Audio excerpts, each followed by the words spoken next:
السلام عليكم ورحمة الله وبركاته، ازيكم عاملين ايه؟ يا رب دايما تكونوا بخير. وحشتوني والله من اخر مرة شفتكم فيها. يا رب اشوفكم سعداء ويا رب كل عام وانتم بخير يا رب. النهاردة بإذن الله هنشوف مع بعض مشترياتنا من السوق بالاسعار، وهنعمل تفريزات رمضان. اول حاجة هنفرزها في من تفريزات رمضان. كل عام وانتم بخير يا رب. معانا القوطة او الطماطم، جميلة جدا جدا والله، تستحق التصوير فعلا. طماطم جميلة جدا جدا في السوق، والكيلو ربع ب10. وجايبين الطيبة ب5 جنيه. ومعانا بسم الله ما شاء الله. البقدونس أنا بجيبه، معلش، ربنا يشفي الجميع يا رب، عشان أغليه عشان الكلى. جميل جدا للكلى ومضر للبول. ومعانا ال3 رباط ب5 جنيه. تمام. ومعانا الخيار ب15 جنيه، جميل جدا جدا. معانا الشادر البرتقال اللي حضراتكم شفتوه ده، برتقال بسرعة كيلو ربع، والبلدي كيلو ربع، والسكري كيلو ربع مفيهوش فصال. تمام. معانا التفاح ده جميل جدا وطعمه حلو جدا ب40 جنيه.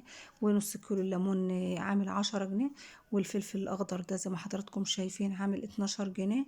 أما لو لقيتي فلفل مشبح كده ما تحطوش في التلاجة، خليه على رف المطبخ، هيحمر معاكي وهيبقى لونه جميل جدا، بدل ما تشتري أحمر غالي هيبقى حلو جدا معاكي. دي الكوسة بتاعتنا جميلة جدا، جمعاها من على السطح والله. هنعمل بها شوربة ولا حاجة. والعجوة عاملة 30 جنيه. والجزر عامل الكيلو ونص. بالنسبة للأسماك والحاجات ديت فما عرفتش أصورها، لأن صورت الفيديو بعد ما اتغدينا كمان.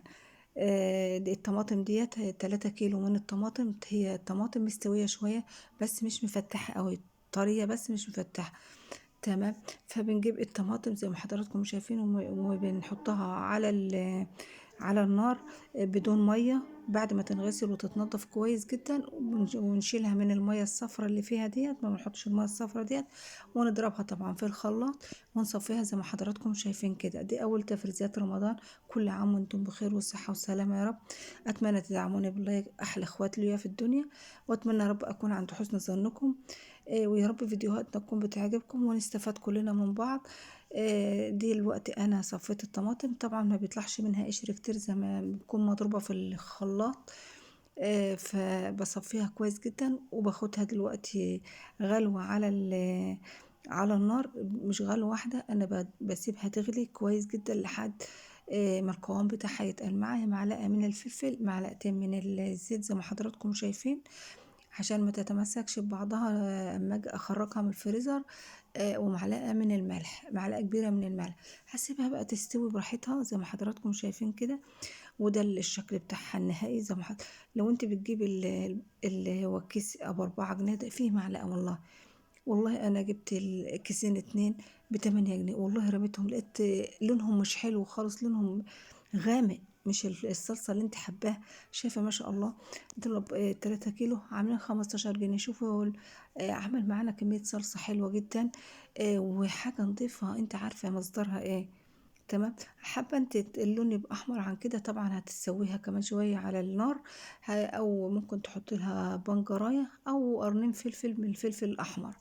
تمام. يا رب الفيديو بتاعنا النهارده يكون عجبكم. طبعا لو هتحطها على رف التلاجة لازم تحطي معلقة زيت على وش البطرمان زي ما حضراتكم شايفين. ممكن بقى تحطها في كيس في الفريزر، خزنها زي ما انت حابة. تمام.